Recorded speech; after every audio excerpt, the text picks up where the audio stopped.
ಇನ್ನು ಹಾಸನದಲ್ಲಿ ಅಶ್ಲೀಲ ವಿಡಿಯೋ ವೈರಲ್ ಕೇಸ್ಗೆ ಸಂಬಂಧಪಟ್ಟಂತೆ ಇವತ್ತು ಎಸ್ಐಟಿಗೆ ಪ್ರಕರಣ ಹಸ್ತಾಂತರ ಸಾಧ್ಯತೆ ಇದೆ. ಎಡಿಜಿಪಿ ಬಿಕೆ ಸಿಂಗ್ ನೇತೃತ್ವದಲ್ಲಿ ಈ ಕೇಸ್ನ ತನಿಖೆಯಾಗುತ್ತೆ. ಇವತ್ತು ತನಿಖಾ ತಂಡದ ಮುಖ್ಯಸ್ಥರಿಂದ ಸಭೆಯನ್ನ ನಡೆಸಲಾಗುತ್ತೆ. ಇಂದು ಹಾಸನಕ್ಕೆ ಎಸ್ಐಟಿ ತಂಡ ಭೇಟಿ ಕೊಡುವಂತಹ ಸಾಧ್ಯತೆ ಕೂಡ ಇದೆ. ಇನ್ನು ಸಂತ್ರಸ್ತರ ಹೇಳಿಕೆಯನ್ನ ಅಧಿಕಾರಿಗಳು ಪಡೆಯಲಿದ್ದಾರೆ. ಈಗಾಗಲೇ ಮಹಿಳಾ ಆಯೋಗದ ಅಧ್ಯಕ್ಷೆ ನಾಗಲಕ್ಷ್ಮೀಬಾಯಿ ಅವರು ಹೇಳ್ತಾ ಇದ್ರು, ಒಬ್ಬರು ಮಾತ್ರ ವಾಟ್ಸ್ಆಪ್ ಮೂಲಕ ದೂರು ನೀಡಿದ್ದಾರೆ, ಆದರೆ 2,500ಕ್ಕೂ ಅಧಿಕ ಸಂತ್ರಸ್ತೆಯರು ಅಲ್ಲಿದ್ದಾರೆ ಅನ್ನುವಂತಹ ಮಾತನ್ನ ಹಂಚಿಕೊಳ್ತಾ ಇದ್ರು. ಡೆಫಿನೆಟ್ಲಿ ಅವರಿಂದಲೂ ಕೂಡ ಎಸ್ಐಟಿ ಟೀಮ್ ಮಾಹಿತಿಯನ್ನ ಪಡ್ಕೊಳ್ಳುತ್ತೆ, ಹಾಸನಕ್ಕೆ ತೆರಳುತ್ತೆ, ಹಾಸನದಲ್ಲಿ ಇರುವಂತಹ ಸಂತ್ರಸ್ತರನ್ನ ಭೇಟಿ ಮಾಡುವಂತಹ ಕೆಲಸ ಕೂಡ ಆಗುತ್ತೆ. ತನಿಖೆಯನ್ನು ಕೂಡ ಶುರು ಮಾಡಲಾಗುತ್ತೆ. ಎಸ್ಐಟಿ ಟೀಮ್ ಏನೋ ರಚನೆ ಆಗಿದೆ, ಆದರೆ ಇವತ್ತೇ ಹಾಸನಕ್ಕೆ ಭೇಟಿ ನೀಡುವಂತಹ ಸಾಧ್ಯತೆಗಳು ಕೂಡ ಇದೆ. ಇನ್ನು ಅಧಿಕಾರಿಗಳು ಭೇಟಿ ಕೊಡ್ತಾರೆ.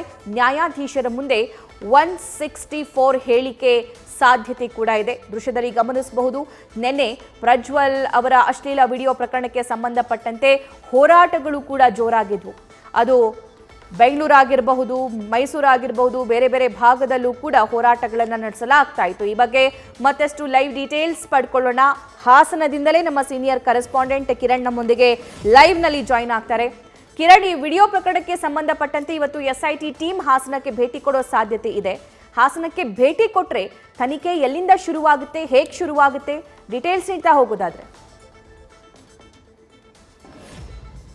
ಸಭಾ ಏನು ಅಶ್ಲೀಲ ವಿಡಿಯೋ ಸಂಬಂಧಪಟ್ಟಂತೆ ಅಂದರೆ ಈ ರಾಜ್ಯ ರಾಜಕಾರಣದಲ್ಲಿ, ಜಿಲ್ಲಾ ರಾಜಕಾರಣದಲ್ಲಿ ಮತ್ತು ರಾಜ್ಯ ರಾಜಕಾರಣದಲ್ಲಿ ಪೆನ್ ಡ್ರೈವ್ ಸಾಕಷ್ಟು ಸಂಚಲನ ಮೂಡಿಸಿತ್ತು. ಅಂದರೆ ಈ ಪೆನ್ ಡ್ರೈವ್ನಲ್ಲಿ ಸಂಸದ ಪ್ರಜ್ವಲ್ ರೇವಣ್ಣ ಸಂಬಂಧಪಟ್ಟಂತೆ ಅಶ್ಲೀಲ ವಿಡಿಯೋಗಳು, ಅಂದರೆ ಸಾಕಷ್ಟು ಮಹಿಳೆಯರ ಅಶ್ಲೀಲ ವಿಡಿಯೋ ಇತ್ತು ಅಂತ ಸಹ ಹೇಳಲಾಗ್ತಿದೆ. ಇದಕ್ಕೆ ಸಂಬಂಧಪಟ್ಟಂತೆ ನಿನ್ನೆ ಸಂತ್ರಸ್ತೆ ಮಹಿಳೆಯೊಬ್ಬರು ಪ್ರಜ್ವಲ್ ರೇವಣ್ಣ, ಸಂಸದ ಪ್ರಜ್ವಲ್ ರೇವಣ್ಣ, ಮಾಜಿ ಸಚಿವ HD ರೇವಣ್ಣ ವಿರುದ್ಧ ಒಳನರಸೀಪುರ ನಗರ ಠಾಣೆಯಲ್ಲಿ ಪ್ರಕರಣ ಕೂಡ ದಾಖಲು ಮಾಡಿದ್ರು. ಇದ್ರ ಮುಂದುವರೆದಾಗ ಏನು ಸರ್ಕಾರ B K Singh, ADGP B K Singh ನೇತೃತ್ವದಲ್ಲಿ ಒಂದು SIT ತಂಡ ಕೂಡ ರಚನೆ ಮಾಡಿದ್ದಾರೆ. ಇದರಲ್ಲಿ ವಿಶೇಷವಾಗಿ 3 IPS ಅಧಿಕಾರಿಗಳು ಇದ್ದಾರೆ. ಸುಮನ್ ಡಿ ಪನ್ನೇಕರ್ ಹಾಗೂ ಏನು ಸೀಮಾ ಲಾಟ್ಕರ್, ಇವರು ಮಹಿಳೆ ವಿರುದ್ಧ ಏನು ದೌರ್ಜನ್ಯ ಆಗಿದೆ, ಲೈಂಗಿಕ ದೌರ್ಜನ್ಯ, ಇದಕ್ಕೆ ಸಂಬಂಧಪಟ್ಟಂತೆ ವಿಶೇಷವಾಗಿ ಮಹಿಳೆಯನ್ನು ಕೂಡ ನೇಮಕ ಮಾಡಿದ್ದಾರೆ.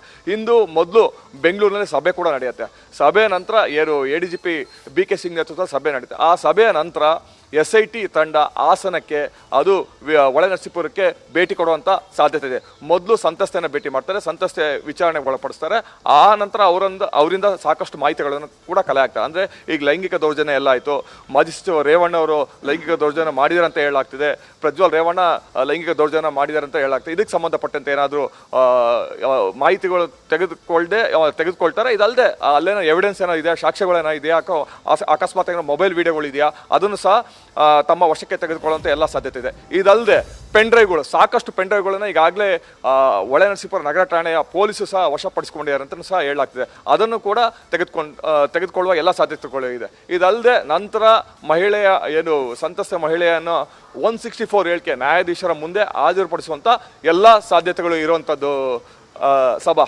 ಬಟ್ ಇಲ್ಲಿ ನೂರಾರು ಅಲ್ಲ, ಸಾವಿರಾರು ಮಹಿಳೆಯರಿಗೂ ಕೂಡ ಅನ್ಯಾಯ ಆಗಿದೆ ಅನ್ನುವಂತಹ ಮಾತನ್ನ ಮಹಿಳಾ ಆಯೋಗದ ಅಧ್ಯಕ್ಷೆ ನಾಗಲಕ್ಷ್ಮೀಬಾಯಿ ಕೂಡ ಹೇಳಿದ್ರು. ಕಿರಣ್, ಧನ್ಯವಾದ ಡೀಟೇಲ್ಸ್ಗಾಗಿ. ಈಗ ನಿಷ್ಪಕ್ಷಪಾತವಾಗಿರುವಂತಹ ತನಿಖೆಯಾಗಬೇಕು, ಮಹಿಳೆಯರು ಬಂದು ದೂರು ನೀಡಬೇಕು ಅನ್ನುವಂತಹ ಆಗ್ರಹ ಕೂಡ ಅವರದ್ದಾಗಿತ್ತು. ಸಿದ್ದರಾಮಯ್ಯ ಅವರಿಗೆ ಅವರು ರಿಕ್ವೆಸ್ಟ್ ಮಾಡಿಕೊಂಡ್ರು, ಇದರ ವಿರುದ್ಧ ನೀವು ಪ್ರಕರಣವನ್ನು ದಾಖಲಿಸಬೇಕು, ತನಿಖೆಯನ್ನು ಕೈಗೊಳ್ಳಬೇಕು ಅಂತ ಹೇಳಿ SIT ಟೀಮನ್ನು ಸಿದ್ದರಾಮಯ್ಯ ಅವರು ಈ ಪತ್ರವನ್ನು ಆಧರಿಸಿ ರಚನೆ ಮಾಡಿದ್ದಾರೆ. ಆ ಟೀಮ್ ಇವತ್ತು ಕಾರ್ಯಪ್ರವೃತ್ತವಾಗುತ್ತೆ.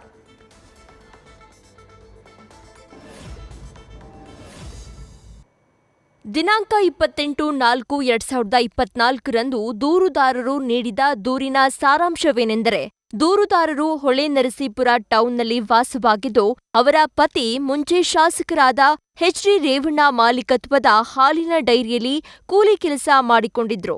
ರೇವಣ್ಣ ದೂರುದಾರಿಗೆ ಲೇಡೀಸ್ ಹಾಸ್ಟೆಲ್ ಒಂದರಲ್ಲಿ ಅಡುಗೆ ಕೆಲಸ ಕೊಡಿಸಿದ್ರು. ದೂರುದಾರಿಗೆ ಒಬ್ಬಳು ಹೆಣ್ಣು ಮಗಳಿರುತ್ತಾಳೆ. ದೂರುದಾರಿಗೆ ಶ್ರೀಮತಿ ಭವಾನಿ ರೇವಣ್ಣ ಕೂಡ ಹತ್ತಿರದ ಸಂಬಂಧಿಯಾಗಿರುತ್ತಾರೆ. 2013ರಲ್ಲಿ ದೂರುದಾರಿಯ ಮಗ ತೀರಿಕೊಂಡ ಮೇಲೆ ಎಚ್ಡಿ ರೇವಣ್ಣ ದೂರುದಾರಿಗೆ ಕೆಲಸ ಕೊಡಿಸುವುದಾಗಿ ಹೇಳಿ ಮನೆಗೆ ಬರುವಂತೆ ಆಗಾಗ ಹೇಳ್ತಾ ಇದ್ರು.